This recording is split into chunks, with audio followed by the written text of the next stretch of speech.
Apakah keberanian itu selalu sebagai anugerah atau justru kutukan? Pernahkah kamu melihat seorang anak muda penuh semangat, penuh percaya diri masuk ke sebuah dunia yang lebih besar dari dirinya sendiri?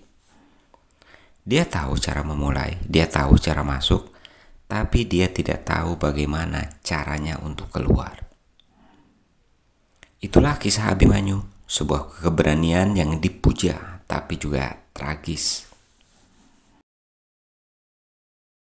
Abimanyu adalah putra Arjuna dan Subadra, keponakan Kresna. Seorang satria muda yang sejak kecil hidup di bawah bayang-bayang nama besar. Bayangkan, lahir sebagai anak dari Arjuna, sang pemanah legendaris.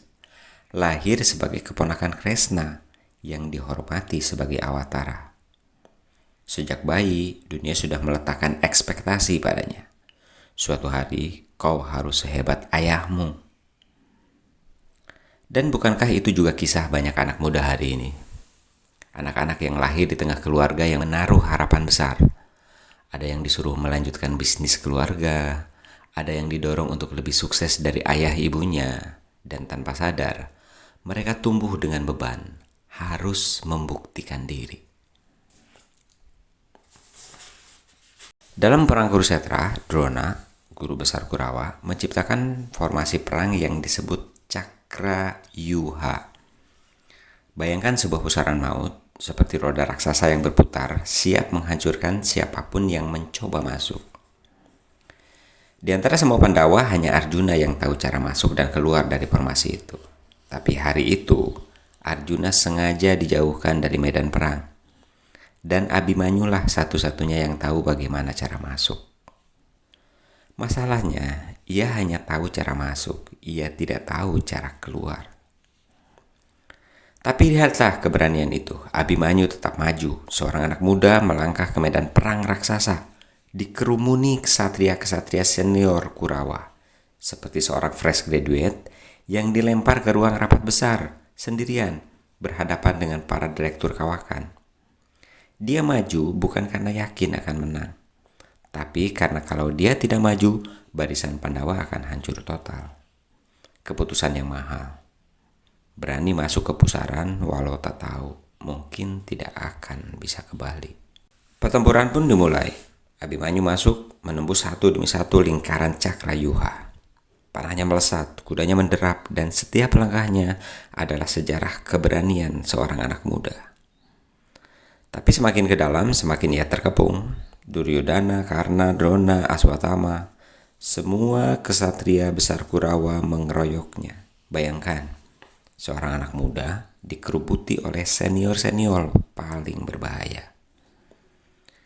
Dia berjuang dengan gigih, membuat lawan terhuyung, membuat formasi kacau, tapi lambat laun, kudanya mati. Busurnya patah, senjatanya habis. Dan akhirnya, tubuh mudanya ditusuk berkali-kali. Abimanyu roboh, gugur dengan wajah menghadap langit.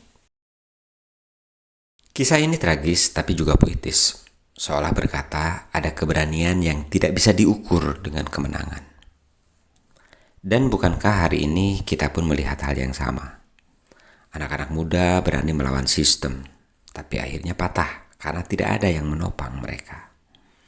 Berani masuk ke bisnis besar, tapi habis dimakan pesaing tua. Berani jujur, tapi dilibas oleh mereka yang lebih berkuasa.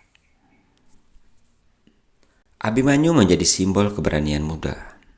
Keberanian yang murni tanpa kalkulasi. Masuk tanpa bertanya, apakah aku bisa keluar nanti?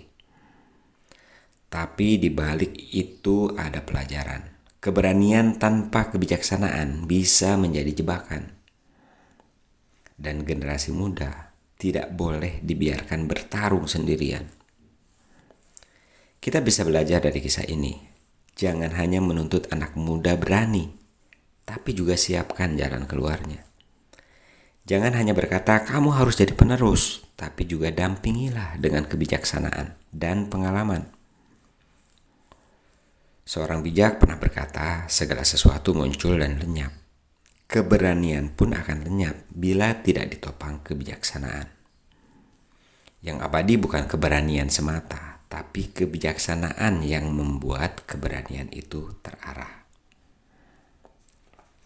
Abimanyu gugur muda, tapi namanya abadi karena keberaniannya. Dalam pusaran hidup, kita pun sering merasa terjebak, tahu cara masuk, tapi tidak tahu cara keluar. Dan di sanalah kita belajar, jangan hanya mengandalkan semangat, tapi juga carilah kebijaksanaan. Maka, ketika engkau berani melangkah, jangan lupa juga belajar jalan pulang.